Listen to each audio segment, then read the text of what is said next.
Halo semua, Assalamualaikum warahmatullahi wabarakatuh. Salam sejahtera untuk kita semua.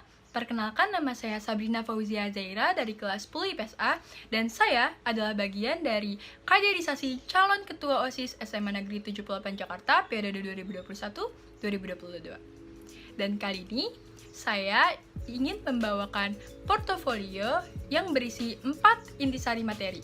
Apa saja sih 4 intisari materi itu? Yuk langsung aja kita simak.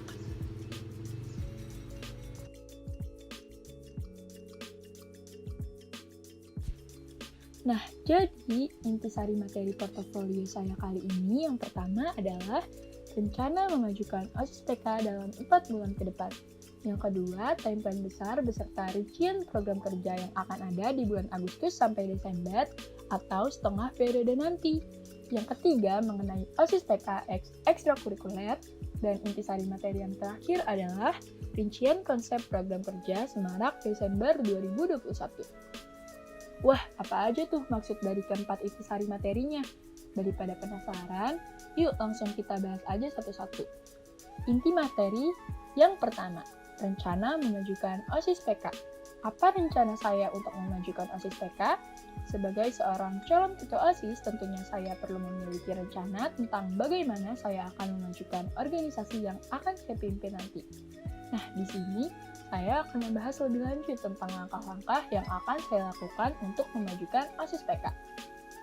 Langkah pertama yang akan saya lakukan adalah menjalankan seluruh program kerja OSIS MPK SMA Negeri 78 Jakarta, baik yang telah ada maupun yang akan direncanakan, dengan penuh tanggung jawab, dengan perencanaan yang matang, serta berusaha memaksimalkan dan dapat memberikan manfaat yang berkesinambungan bagi SMA Negeri 78 Jakarta. Langkah kedua yang akan saya terapkan adalah selalu memberikan pendapat, inisiatif, dan inovasi terhadap program-program kerja yang akan dilaksanakan nanti, agar menjadi sebuah program yang tidak hanya menarik dan tak membosankan, tapi juga dapat berjalan sukses dengan esensi manfaat yang tinggi. Dan langkah ketiga yang akan saya lakukan adalah menjaga keharmonisan hubungan internal antar anggota OSIS MPK agar tercipta suasana nyaman dalam bekerja dan dapat memaksimalkan segala usaha demi mewujudkan kemajuan OSIS PK 78 dan menjaga image baik organisasi di pandangan khalayak ramai. Sebenarnya akan ada banyak langkah yang akan saya lakukan untuk memajukan OSIS PK, dan langkah-langkah tersebut akan terus mendatangi otak saya seiring waktu berjalan. Beralih dari intisari materi pertama, mari kita lanjut membahas timeline besar OSIS PK setengah periode ke depan. Timeline kegiatan OSIS PK.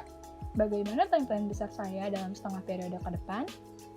Dalam menjalankan sebuah organisasi, tentu diperlukan sebuah timeline besar yang mana akan menjadi tumpuan dan dasar untuk mewujudkan kegiatan ataupun program-program kerja yang telah direncanakan agar terlaksana dengan baik, teratur, dan terarah. Tanpa berlama lagi, mari langsung meninjau timeline di bulan Agustus. Ya, jadi timeline besar ini dibagi menjadi per minggu. Di minggu pertama ada kegiatan internal, persiapan pelantikan anggota penerus OSIS PK 2021-2022, lalu ada diskusi dan eksekusi perihal perizinan program kerja 17 Agustus. Diskusi dan eksekusi yang dimaksud di sini adalah pembahasan final mengenai keputusan konsep, proposal, dan permohonan izin ke sekolah. Lalu ada mempersiapkan program kerja dan acara 17 Agustus. Yang dimaksud mempersiapkan di sini ini sendiri adalah mengumumkan kepanitiaan dan memulai mempersiapkan segala hal untuk program kerja 17 Agustus. Lalu untuk kegiatan eksternal di minggu pertama ada kampanye calon ketua umum OSIS dan MPK, publikasi dan pelaksanaan orasi, serta publikasi dan pelaksanaan pemilos. Selanjutnya di minggu kedua, yakni pada tanggal 8 sampai 14 Agustus, terdapat kegiatan internal yakni pelantikan anggota penerus OSIS PK periode 2021-2022, diskusi dan eksekusi perihal konsep pelaksanaan kaderisasi anggota, lalu mempersiapkan program kaderisasi anggota. Lalu untuk kegiatan eksternal di minggu kedua ada publikasi acara 17 Agustus. Selanjutnya di minggu ketiga yakni tanggal 15 sampai 21 Agustus terdapat kegiatan internal Yang pertama, persiapan serah terima jabatan atau sertijab, lalu mempersiapkan program kerja kaderisasi anggota, dan ada kegiatan eksternal di minggu ketiga, yakni menjalankan rangkaian acara 17 Agustus, serta publikasi hasil dokumentasi acara 17 Agustus. Selanjutnya, di minggu terakhir, yakni tanggal 22-31 Agustus, terdapat kegiatan internal, yakni pelaksanaan serah terima jabatan atau sertijab anggota penerus OSIS PK periode 2021-2022, evaluasi program kerja 17 Agustus, diskusi dan eksekusi perihal konsep dan perizinan program kerja Student of the Semester, dan untuk kegiatan eksternalnya ada publikasi informasi mengenai pembukaan pendaftaran kaderisasi anggota OSIS PK. Nah, tadi merupakan kegiatan-kegiatan yang akan terlaksana di bulan Agustus. Selanjutnya adalah bulan September. Yuk langsung aja. Di minggu pertama bulan September ada kegiatan internal, diskusi dan eksekusi perihal konsep dan perizinan program kerja bulan bahasa, diskusi dan eksekusi perihal konsep dan perizinan program 78 peduli, mengumumkan susunan kepanitiaan program kerja Student of the Semester. Lalu juga ada kegiatan eksternal, yakni menjalankan proses kaderisasi anggota, serta publikasi hasil dokumentasi serah terima jabatan atau sertijab. Selanjutnya di minggu kedua, yakni pada tanggal 8-14 September, terdapat kegiatan internal. Yang pertama, diskusi dan eksekusi perihal konsep penjualan Studies Batch 1, mengumumkan susunan kepanitiaan bulan bahasa, dan mengumumkan susunan kepanitiaan 78 peduli. Lalu juga ada kegiatan eksternal, yakni menjalankan proses kaderisasi anggota, serta publikasi Student of the Semester. Selanjutnya, di minggu ketiga, yakni pada tanggal 15-21 September, terdapat kegiatan internal, yakni mengumumkan susunan kepanitiaan Studies dan Kudapan Batch 1, mempersiapkan program kerja bulan bahasa, lalu juga ada kegiatan eksternal yaitu menjalankan proses kaderisasi anggota.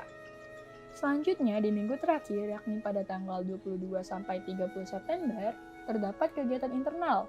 Yang pertama, mempersiapkan program kerja bulan bahasa, lalu juga ada kegiatan eksternal, yakni menjalani proses kaderisasi anggota, serta publikasi open pre-order Studies Batch 1. Nah, tadi merupakan template besar di bulan September. Lalu selanjutnya ada bulan Oktober. Di bulan Oktober, di minggu pertama pada tanggal 1-7 Oktober 2021, ada kegiatan internal yakni pelantikan anggota OSIS PK kelas 10 2021-2022, diskusi dan eksekusi perihal konsep chemistry building, diskusi dan eksekusi perihal konsep bina jasmani.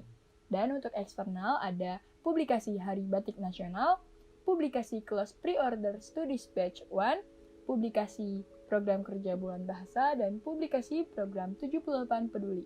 Selanjutnya di minggu kedua di tanggal 8-14 Oktober 2021 ada kegiatan internal, yakni memberitahukan seluruh informasi mengenai OSIS PK 78 kepada anggota baru.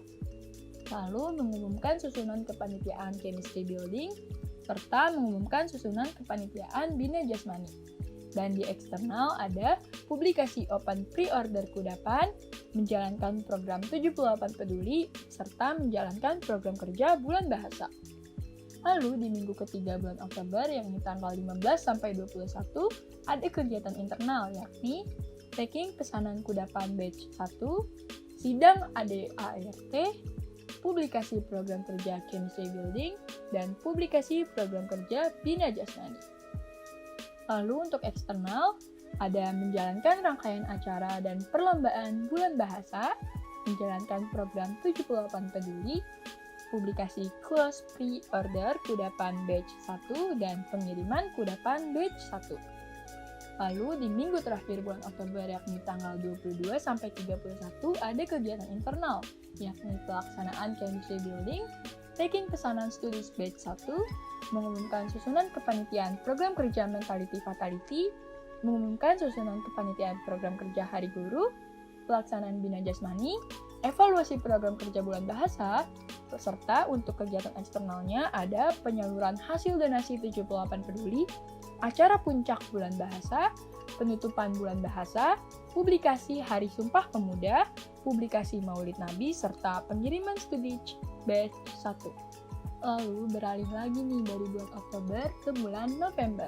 Di bulan November, tepatnya di minggu pertama di tanggal 1-7 November, ada kegiatan internal, mempersiapkan program kerja Mentality Fatality, mempersiapkan program kerja Hari Guru, diskusi dan eksekusi perihal konsep dan perizinan program kerja 78 Station X Hari Kewirausahaan, serta untuk kegiatan eksternalnya adalah mempublikasikan program kerja Mentality Fatality. Dan di minggu kedua di tanggal 8-14 November ada kegiatan internal, mengumumkan susunan kepanitiaan program kerja 78 Station X Hari Kewirausahaan, serta diskusi dan eksekusi perihal konsep dan perizinan program kerja Semarak Desember. Lalu untuk eksternalnya adalah mempublikasikan program kerja Hari Guru.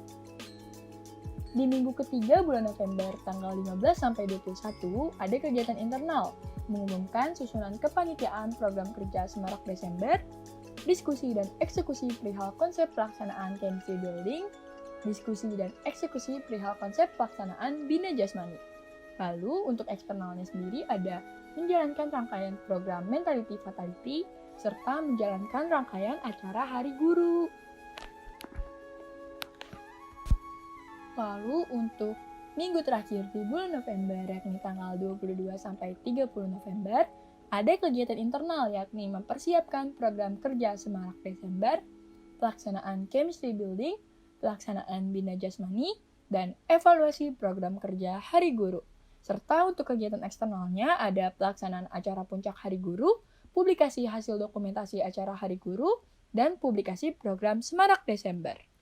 Wah, nggak kerasa nih, sekarang kita udah ada di pembahasan timeline besar di bulan akhir atau bulan Desember. Di minggu pertama bulan Desember, yakni tanggal 1-7 Desember, terdapat kegiatan internal yakni mempersiapkan program kerja Semarak Desember. Lalu untuk kegiatan eksternalnya ada publikasi pemilihan kandidat Student of the Semester dan publikasi program Semarak Desember. Di minggu kedua, tanggal 8-14 Desember, ada kegiatan internal, yakni mempersiapkan program kerja Semarak Desember, diskusi dan eksekusi perihal konsep chemistry building. Untuk eksternal sendiri, ada hari voting Student of the Semester, serta publikasi program Semarak Desember. Lalu di minggu ketiga di tanggal 15-21 Desember 2021, ada kegiatan internal yakni pelaksanaan chemistry building, diskusi dan eksekusi perihal konsep pelaksanaan Bina Jasmani. Untuk kegiatan eksternal sendiri ada menjalankan rangkaian acara Semarak Desember, publikasi hasil voting dan pemenang Student of the Semester.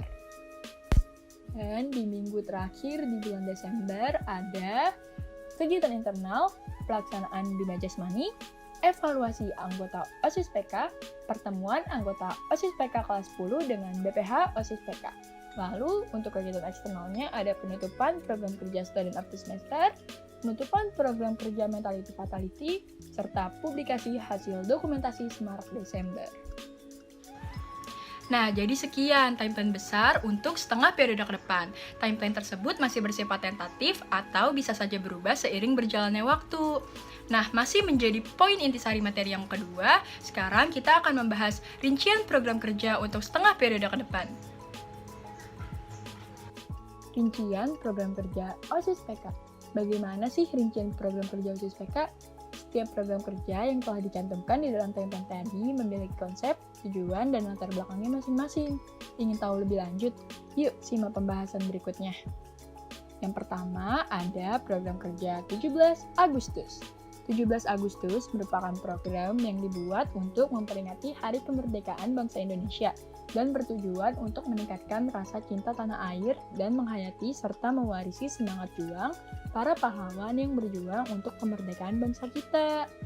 Nah, konsep dari program 17 Agustus ini sendiri, program 17 Agustus akan dibuka dengan publikasi, diikuti dengan perlombaan seperti lomba membuat dan membaca puisi, cover lagu, dan juga motion graphic tentang kemerdekaan Indonesia.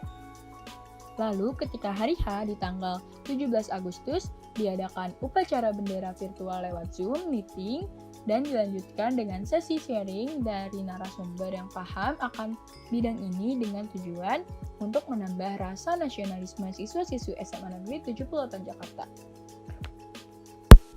Lalu rincian program kerja yang kedua ada Bulan Bahasa. Bulan Bahasa merupakan program yang dibuat dalam rangka memperingati Sumpah Pemuda pada 28 Oktober dengan rangkaian perlombaan yang dibuat dengan tujuan untuk menghargai kekayaan dan keberagaman bangsa Indonesia khususnya dalam bidang bahasa dan sastra. Bulan Bahasa juga berkolaborasi dengan 78 Peduli yang merupakan ajang donasi kemanusiaan. Bulan Bahasa akan dibuka dengan publikasi, diikuti dengan perlombaan mungkin seperti lomba komik, poster, kampung literasi, storytelling, dan juga drama legenda daerah. Lalu program ini akan ditutup dengan webinar yang berisikan sharing session bersama narasumber yang sesuai dengan bidang bahasa dan sastra dengan tujuan untuk menambah wawasan dan pengetahuan siswa-siswi SMA Negeri 78 Jakarta. Lalu rincian program kerja yang ketiga ada Studis dan Kudapan. Studis dan Kudapan merupakan unit usaha resmi OSIS MPK SMA Negeri 78 Jakarta yang menjual makanan, minuman, dan merchandise seperti t-shirt, tote bag, atau barang lainnya yang bertujuan untuk mengembangkan kemampuan anggota OSIS PK dalam berwirausaha. Konsepnya sendiri, Studis dan Kudapan dibuka dengan publikasi menu atau daftar merchandise yang bisa dipesan. Lalu akan ada open pre-order untuk seluruh masyarakat di luar lingkup SMA Negeri 78 Jakarta. Di periode selanjutnya nanti, mungkin kita bisa shipping Studis lewat ekspedisi pengiriman yang hanya membutuhkan sedikit ongkos. Mungkin kita sebut saja misalnya wahana yang hanya 5.000 untuk seluruh wilayah DKI Jakarta. Kenapa? Agar jangkauan pembeli Studis dapat lebih luas. Untuk Kudapan mungkin bisa menerapkan beberapa cara untuk meningkatkan pelayanannya nanti. Untuk rincian program kerja yang selanjutnya ada Student of the Semester. Student of the Semester merupakan program yang dilaksanakan rutin setiap semester dan bertujuan untuk memberikan apresiasi kepada siswa-siswi teladan di SMA Negeri 78 Jakarta yang memenuhi syarat kriteria dan nantinya akan berkompetisi dengan siswa lain di angkatan masing-masing. Untuk konsepnya sendiri, Student of the Semester dibuka dengan publikasi lebih awal, agar para siswa-siswi SMA Negeri 78 bisa mempersiapkan diri untuk menjadi salah satu dari kandidat yang akan masuk ke dalam daftar untuk dikompetisikan. Lalu menjelang akhir semester, panitia mungkin akan meminta para pembimbing akademik untuk memberikan 3 nama di kelasnya. Lalu dipertandingkan dahulu agar perwakilan dari kelas tersebut tidak hanya dipilih oleh PA, namun juga oleh para siswa-siswi lain. Hal ini tentu dirasa lebih adil. Rincian program kerja yang selanjutnya ada Mentality Fatality. Mentality Fatality merupakan rangkaian kegiatan penyuluhan dan sharing session mengenai kesehatan mental siswa-siswi SMA Negeri 78 Jakarta dan dibagi menjadi 2 bagian, yakni Tour of Hope dan Sharing with Us untuk membuka pikiran kita tentang seberapa pentingnya kesehatan mental. Untuk konsepnya sendiri, Mentality Fatality bekerja sama dengan ekstrakurikuler PIKR atau Pusat Informasi dan Konseling Remaja. Mentality Fatality akan dibuka dengan publikasi mengenai Door of Hope, yakni mencurahkan isi hati dan pikiran lewat direct message dan akan ditanggapi oleh seorang psikolog yang berkompeten di bidangnya. Selanjutnya ada Sharing with Us yang merupakan kegiatan sharing session bersama tokoh yang ahli di bidangnya untuk memberikan wawasan baru bagi siswa-siswi SMA Negeri 78 Jakarta mengenai kesehatan mental. Lalu rincian program kerja selanjutnya ada Hari Guru. Hari Guru merupakan program yang dibuat dalam rangka memperingati Hari Guru Nasional setiap tanggal 25 November yang bertujuan untuk meningkatkan kesadaran siswa-siswi SMA Negeri 78 Jakarta akan betapa pentingnya sosok guru bagi kita. Konsepnya sendiri, Hari Guru dibuka dengan publikasi, diikuti dengan perlombaan, mungkin bisa seperti cipta dan baca puisi, lalu pemenangnya akan ditampilkan ketika acara puncak di Zoom meeting yang nanti akan dimulai dengan pembukaan, penampilan puisi dari pemenang lomba tersebut, lalu mungkin akan ada lomba balas pantun antar murid, antar guru, atau bahkan antar guru dan murid secara live di Zoom meeting tersebut. Acara ini juga bertujuan untuk menjadi hiburan pelepas penat para guru dari sibuknya tanggung jawab sebagai seorang pengajar. Rincian program kerja yang selanjutnya ada 78 Station X Hari Kewirausahaan. 78 Station X Hari Kewirausahaan merupakan sebuah kolaborasi dua program kerja yang sepertinya akan lebih baik jika diteruskan selalu berkolaborasi. Program ini bertujuan untuk ajang sharing session mengenai dunia kewirausahaan dan ada bazar online untuk mempromosikan unit usaha siswa-siswi SMA Negeri 78 Jakarta secara gratis dan tidak mengeluarkan biaya. 78 Station dibuka dengan publikasi, bazar online lewat akun Instagram, dan ditutup dengan acara puncak yakni sharing session bersama narasumber yang ahli dalam bidang kewirausahaan. Dari sini mungkin kita bisa mengenalkan studis dan kudapan kepada halayak luas dengan lebih dinamis sekaligus mendapatkan banyak ilmu serta wawasan mengenai dunia kewirausahaan yang takkan lekang dimakan oleh waktu. Rincian program kerja selanjutnya ada Semarak Desember. Semarak Desember merupakan program yang dibuat untuk melepas penat para siswa-siswi SMA Negeri 78 Jakarta setelah melaksanakan PAS atau penilaian akhir semester. Awalnya terdiri atas 3 rangkaian acara, namun akan menjadi 4 rangkaian acara, yakni Porseni, Desember Hijau, Jupan Esport Turnamen, dan Jupan Got Talent. Semarak Desember dibuka dengan publikasi mengenai rangkaian acaranya, lalu dilanjutkan dengan pentas olahraga dan seni yang berisikan lomba seperti basket, futsal, dan fotografi. Lalu ada Desember Hijau yang akan berisi kegiatan menanam tanaman yang wajib diikuti oleh seluruh siswa-siswi SMA Negeri 78 Jakarta. Dan video yang paling menarik akan mendapatkan hadiah. Selanjutnya ada Jupan Esport Turnamen, yakni kompetisi game online Mobile Legends, PUBG, dan Valorant. Terakhir ada Jupan Got Talent. Apa itu Jupan Got Talent? Jupan Got Talent adalah ajang pencarian bakat siswa-siswi SMA Negeri 78 Jakarta yang bidangnya tidak terbatas atau tidak hanya berdasar pada satu bidang dan bertujuan untuk menggali lebih dalam bakat terpendam para murid di SMA Negeri 78 Jakarta, seperti contohnya menyanyi, menari, acting, stand-up comedy, band, pertunjukan sulap, drama, dan yang lainnya. Berikut merupakan teknis yang akan diberlakukan di Jupan Got Talent. Yang pertama, para peserta mengirimkan video masing-masing yang berisi mempertunjukkan bakat mereka ke form yang telah disediakan. Lalu, panitia akan menyaring video yang sesuai dengan ketentuan dan memberikan video tersebut ke para guru untuk dinilai. Akumulasi poin menjadi syarat untuk memenangkan Jupan Got Talent. Sambil menunggu nilai dari para guru, video yang sesuai dengan ketentuan akan diupload ke feed Instagram OSIS PK78. Namun sayangnya untuk video yang tidak sesuai dengan ketentuan akan langsung didiskualifikasi. Lalu yang terakhir, pemenang juara 1, 2, dan 3 akan mendapatkan hadiah dan ketiga video penampilannya akan dijadikan satu dan diupload ke channel YouTube OSIS PK78.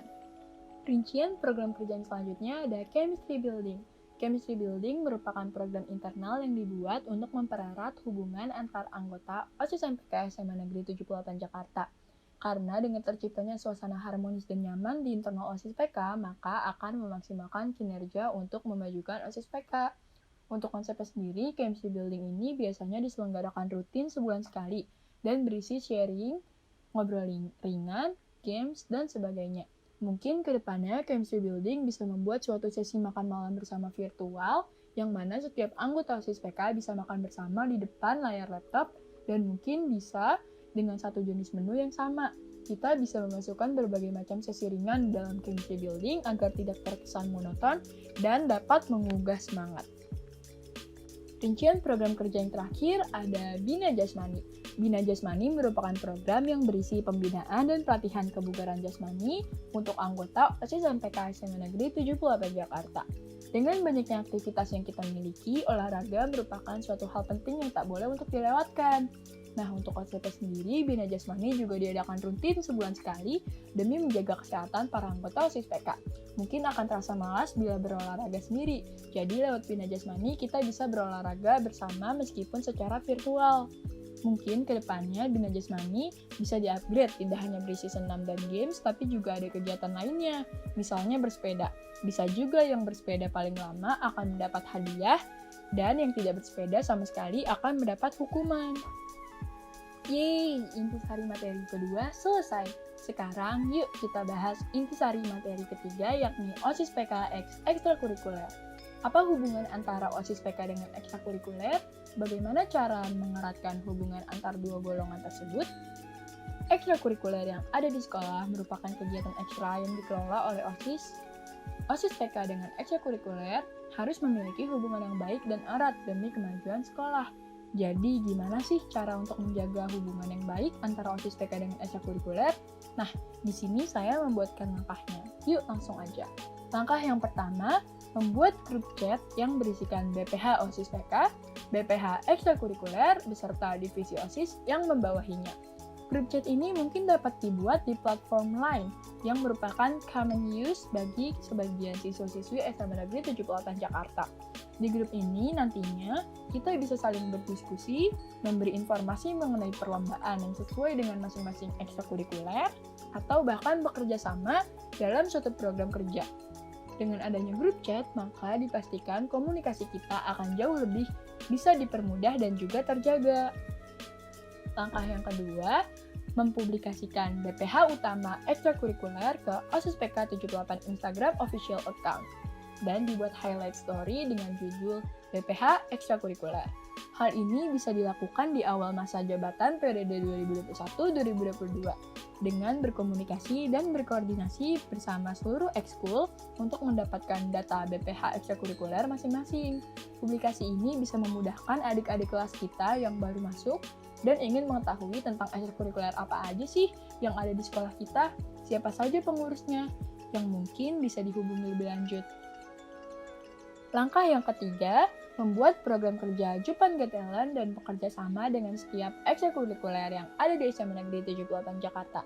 Seperti yang telah saya paparkan mengenai Jupan Talent di rincian program kerja tadi, Jupan Talent merupakan ajang pencarian bakat yang tidak hanya terbatas pada satu bidang. Jadi setiap ekstrakurikuler bisa mengirimkan perwakilan-perwakilan terbaiknya untuk unjuk kebolehan dalam bidang masing-masing dan saling berkompetisi. Seru nggak sih? Nah, cukup sekian langkah untuk mengeratkan OSIS PK dengan ekstrakurikuler. Kita langsung aja nih beralih ke intisari materi terakhir, yakni Semarak Desember 2021. Apa sih itu Semarak Desember? Semarak Desember merupakan program kerja tahunan yang dilaksanakan setiap setahun sekali di bulan Desember. Semarak Desember awalnya terdiri dari 3 rangkaian acara, yaitu Porseni atau Pekan Olahraga dan Seni, Desember Hijau, dan JET atau Japan Esport Tournament. Namun dengan inovasi yang saya miliki, maka rangkaian acara Semarak Desember akan menjadi 4 karena bertambahnya program Japan Got Talent yang menjadi bagian dari Semarak Desember.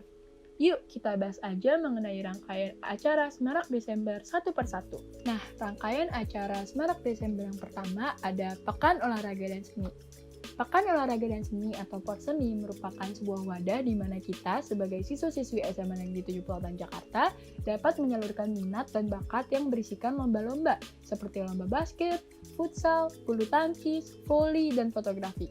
Porseni dilaksanakan di akhir semester 1 dengan tujuan untuk mempererat hubungan antar siswa-siswi SMA Negeri 78 Jakarta. Lalu, untuk rangkaian acara yang kedua ada Jupan Got Talent.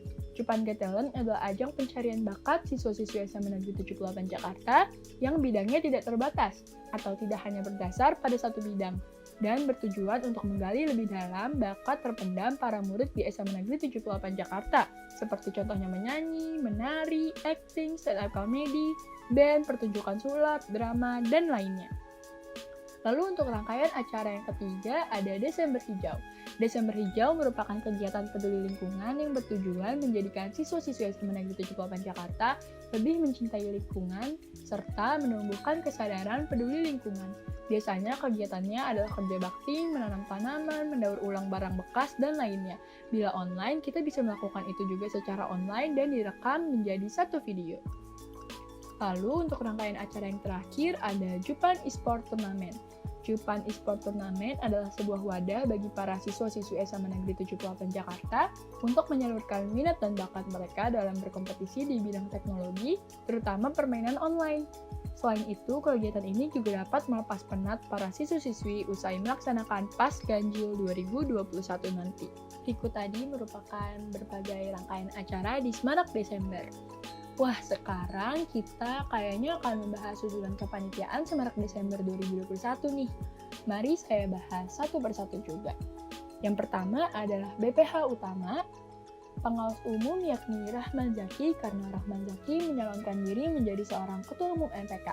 Maka ada peluang baginya untuk menjadi seorang pengawas umum Semarak Desember.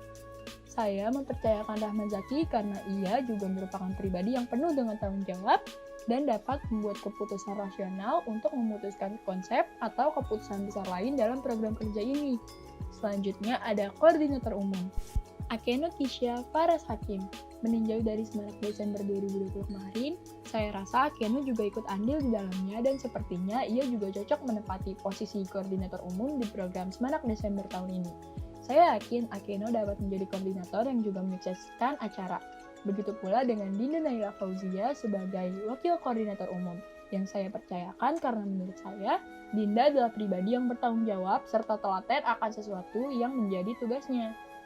Lalu di posisi penanggung jawab umum ada saya sendiri, Sabrina Fauzia Zaira, karena saya yang merancang Semarak Desember 2021 di portofolio ini, maka saya akan mempertanggungjawabkan secara penuh program kerja ini. Dan saya juga memiliki rasa ketertarikan sendiri akan program kerja akhir tahun ini, yakni Semarak Desember. Di posisi wakil penanggung jawab umum ada Davina Betari Adinda, yang juga merupakan partner saya dalam kaderisasi calon ketua OSIS SMA Negeri 78 Jakarta periode 2021-2022. Davina adalah pribadi yang gesit dan penyabar di mana ia akan berdampingan dengan saya untuk mempertanggungjawabkan segala penuh program ini. Lalu selain Davina, ada Adrian Nicholas Dedi Lumban Toping yang juga berperan sebagai wakil penanggung jawab umum. Adrian memiliki potensi yang amat sangat cocok untuk seorang wakil penanggung jawab umum di sebuah proker karena pribadinya yang penuh dengan tanggung jawab, teliti, dan juga teratur. Selanjutnya, untuk ketua pelaksana ada Jesslyn Kristella Suharja yang saya percayakan untuk memegang penuh kendali akan konsep dan hal lainnya di Semarak Desember 2021 ini. Dengan pengalamannya di Divisi 4 tahun kemarin yang juga mengurus Semarak Desember beserta Sekoria, saya yakin Jesslyn bisa menyukseskan program ini dengan ide hebatnya. Lalu ada Febiola sebagai Wakil Ketua Pelaksana. Febiola merupakan pribadi yang pekerja keras, passionate, serta cekatan. Febi bersama Jesslyn nanti akan bisa bekerja sama demi menyukseskan Semarak Desember 2021 ini. Lalu di jabatan sekretaris ada Adela Karen Kendra yang memiliki minat juga bakat dalam bidang sekretariat. Adela yang rajin sangat cocok menjadi sekretaris di Semarak Desember, menjadi yang menyusun proposal, mencatat notulensi, dan yang lainnya. Lalu untuk bendahara ada Radia Daniswara yang juga mendaftarkan dirinya sebagai seorang calon bendahara OSIS. Saya mempercayakan jabatan bendahara Semarak Desember kepadanya karena tahu bahwa ia telah memiliki rekening yang nantinya pasti akan memudahkan persoalan keuangan di program kerja kita. Selain itu, ia juga suka berkutik dengan bidang manajemen keuangan loh. Nah, itu dia BPH utama Semarak Desember. Selanjutnya ada CIE. CIE yang pertama adalah CIE Jupan Gatelen dengan koordinatornya Feodora Cordelia dan Rowan Rodotua Harahap. Feodora merupakan pribadi yang kritis dan pribadi yang bisa memberikan banyak saran serta masukan ke CIE Jupan Gatelen yang merupakan CIE program baru.